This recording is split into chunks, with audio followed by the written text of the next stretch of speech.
두 번째 큐브 속 사건으로 넘어가도록 하겠습니다. 큐브 함께 보시죠. 네, 두 번째 주제 그렇습니다. 키워드를 잡아왔는데요. 이른바 땅콩 회항 사건으로 피해를 입은 박창진 전 사무장에게 대한항공이 7천만 원을 배상하라는 항소심 판결이 내려졌습니다. 박 전 지부장은 즉각 반발하고 나섰는데요. 이 내용 저희가 좀 들여다보도록 하겠습니다. 2심에서도 일부 승소한 것으로 지금 알려지고 있는데 법원이 1심보다 5천만 원 오른 금액을 지금 지급하라고 이렇게 판단을 했습니다. 그 배경을 좀 정리를 해주시죠. 네, 처음에 이제 1심에서 판결이 2천만 원으로 배상이 나왔고요. 예. 지금 이제 7천만 원으로 상향이 됐습니다. 예. 이 위자료와 관련돼 가지고는 그동안에 이 박창진 사무장 사건 이외에도 예. 우리 사법부 내부에서 나는 논쟁과 고민들이 있었습니다. 우리나라의 기본적인 그 위자료 산정 기준이 너무 낮다는 것이죠. 지금 2015년이 되어서야 이제 교통사고로 인한 사망한 사람에 대한 사망에 대한 위자료를 1억 원 정도로 인정되는 것이 상향이 되었습니다. 그리고 2016년 10월 달에는 이제 민사법관들이 모여가지고 불법행위로 인한 위자료 산정 기준에 대해서 다시 기준을 만들었고요. 예. 그래서 이제 아까 말씀드린 대형 참사 사고라든지 또 영리적 불법 행위인 경우에 기준액을 2억 내지 3억으로 올릴 수 있도록 했고요. 예. 또 명예훼손 같은 경우에도 중대한 피해가 있는 경우에는 1억 원으로 기준을 상향을 했습니다. 1심 같은 경우에는 지금 이 판례라는 것들은 기존의 위자료 산정 기준들을 참족할 수밖에 없는데 예. 여러 가지 불법 행위는 인정이 되지만은 기존의 위자료를 산정했던 판례들을 봤을 때는 2천만 원 정도가 적정하다고 판단을 했다면은 예. 항소심은 이제 그 이후에 진행되는 경과들과 위자료에 대한 기준을 바꾸고 있는 그런 어떤 사법적인 태도들을 반영을 해가지고 예. 피해가 중대하다는 점을 인정을 해서 7천만 원을 크게 증액한 것이라고 할 수가 있습니다. 예.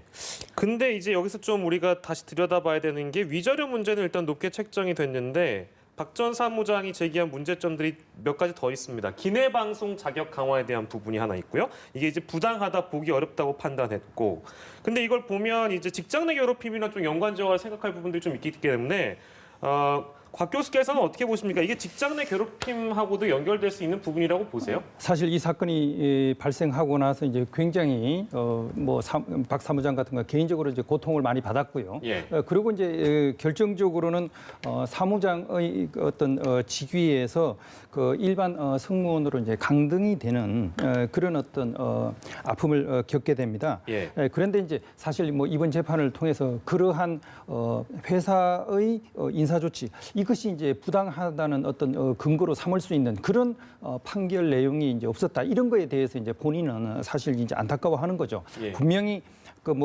위자료가 2천만 원에서 7천만 원으로 올랐지만 아직 충분하지 않다. 이런 돈의 액수의 문제 이거보다는 예. 실제로 이제 이 항소심을 통해 가지고 회사에서 했던 그런 어떤 결정들, 인사 조치 결정들이 분명히 어떤 부당한 것이고 이제 문제가 있고 그래 가지고 다음에 또 이제 판단을 할 수 있는 근거들이 될 수 있는 그런 어떤 판결 내용들이 있었으면 예. 좀 하는 그런 어떤 아쉬움이 있는 것 같습니다. 예, 그러니까요. 저희가 사전에 박창진 전 사무장을 인터뷰했습니다. 이 항소심 판결에 대해서 실제 어떻게 본인은 생각하고 있는지 저희가 인터뷰를 해봤는데요. 이 내용 잠깐 듣고 돌아오겠습니다. 뭐 일부 보도 이런 거 보니까 이제 이거 이긴 판결이다 이렇게 얘기를 하는 경우도 있더라고요. 근데 네. 박 사무장께서는 일단 어떻게 받아들이세요? 명확한 증거를 제가 제시할 수 있었던 예. 대한항공의 이제 강압에 의한 허위 진술이라든지 제 자의와 상관없는 행동을 하게 만들어서 예. 당시에 저에게 이제 가해했던 여러 가지 정황들, 찌라시를 유포한다든지 회사 차원에서 이런 일들은 이제 정확한 증거가 있기 때문에 예. 가능했는데 나머지 두 가지는 우리 나라 지금 사법 체계가 예. 피해자의 피해 사실은 있는데 그 피해를 특히 이런 조직에 있는 사람들한테 직접 증명을 해내라. 그 자료를 갖고 와라라고 할 때 예, 예. 내부 고발이 있지 않는 이상은 그 되게 힘든 일이고 있을 수가 없는 일이거든요. 그렇죠. 굉장히 힘들죠. 네네. 그래서 이제 그렇게 기각된 점에서 보자면 과연 사법부가 정의 실천의 면에서 적극적인 행동을 하고 노력을 했는지 예. 그런 면에서 이제 공정함이 조금 훼손된 게 아닌가라는 생각을 해서 그런 말이 나왔고요. 두 예. 번째는 이런 케이스가 이제 약자, 소위 말해서 권력의 위에 있는 절대 강자들을 상대로 한 저항에 있어서 예. 저항을 해본 사람도 거의 없고 저처럼 조직으로 다시 돌아가서 그 조직 안에서 저항을 하는 케이스가 최초였기 때문에 예. 많은 분들이 뭐 작은 승리라고 얘기를 하시는 것 같은데 예. 그 지점도 참 안타까운 거죠. 네. 왜 자기 권리를 포기해야 되는 사회인가? 제 인생을 망가뜨린 대가를 네. 7천만 원으로 친다라는 거는 그쵸, 그쵸. 너무나도 참 참담한 결과 아니겠습니까? 네네. 최근에 이제 그 또 정당에 가입하셨잖아요. 네네네. 아, 저거 정치하려고 하는 거다. 이런 비난도 함께 있는 거거든요. 그런 시각에 대해서는 어떻게 보세요? 제가 지난 5년간 일괄되게 똑같이 싸웠습니다. 예. 투쟁했고. 예. 네. 그것도 그러면 그 이전에 욕심을 내려고 그러면 그런 투쟁을 안 했겠죠. 이게 얼마나 힘든 일이고 제가 수만 번 죽음의 고비에 놓일 만큼 힘들었고 예. 상상할 수도 없는 내부 2차 가해가 횡행하고 지금 이루어지고 있는 상황에서 편안한 길을 갔겠죠. 그래서 음해를 위한 음해를 한다라는 생각이 들고 두 번째 정치적인 자 그러면 우리가 정치적이지 않은 사람은 누가 있느냐? 우리의 삶이 정치야. 네네. 너무나도 견고하게 연결돼 있더라고요. 제가 예. 이 일을 당해보니까 누구에게는 엄격하고 누구에게는 너그러운 이 사회 구조가 왜 발생됐는가?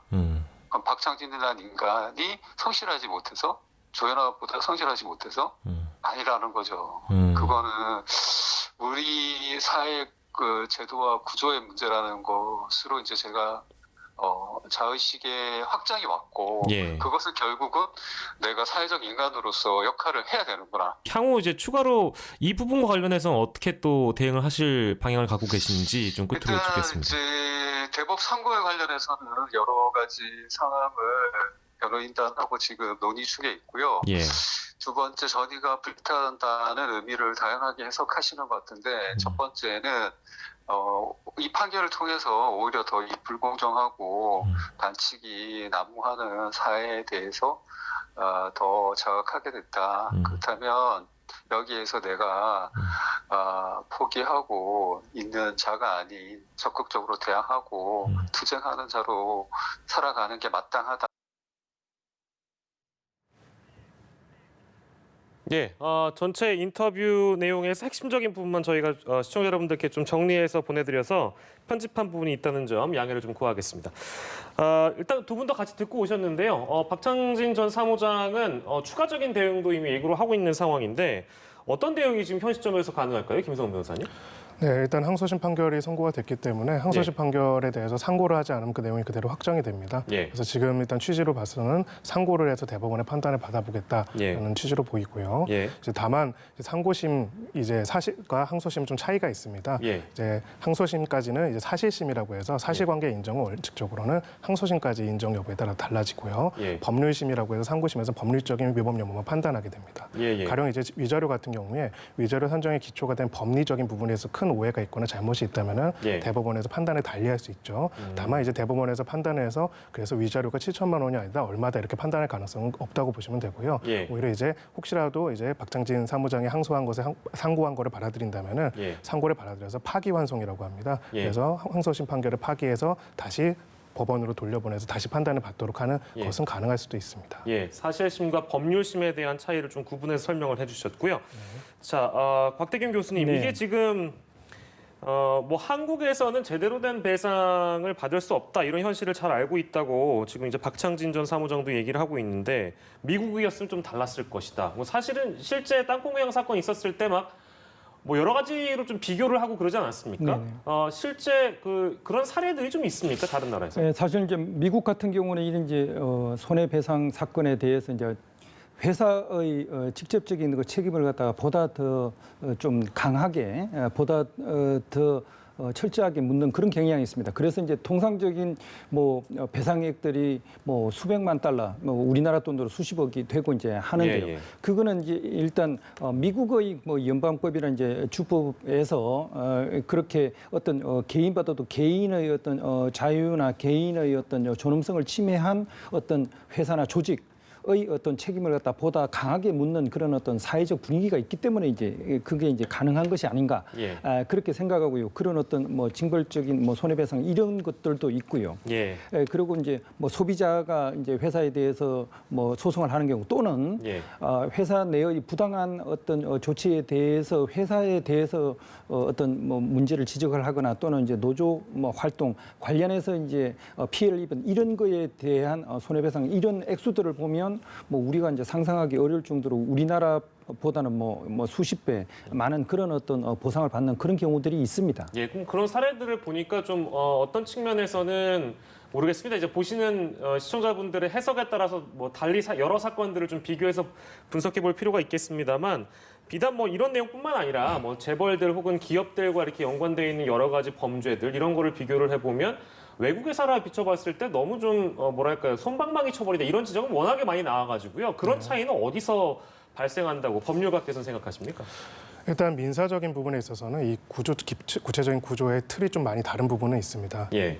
우리나라의 손해배상이라는 거는 발생한 손해를 배상하는 거거든요. 예. 실제로 입은 손해 불법 행위가 있고 손해배상액이 이만큼인 거를 원고가 주장, 입증을 해야지 그것이 인정이 되는 구조입니다. 맞아요.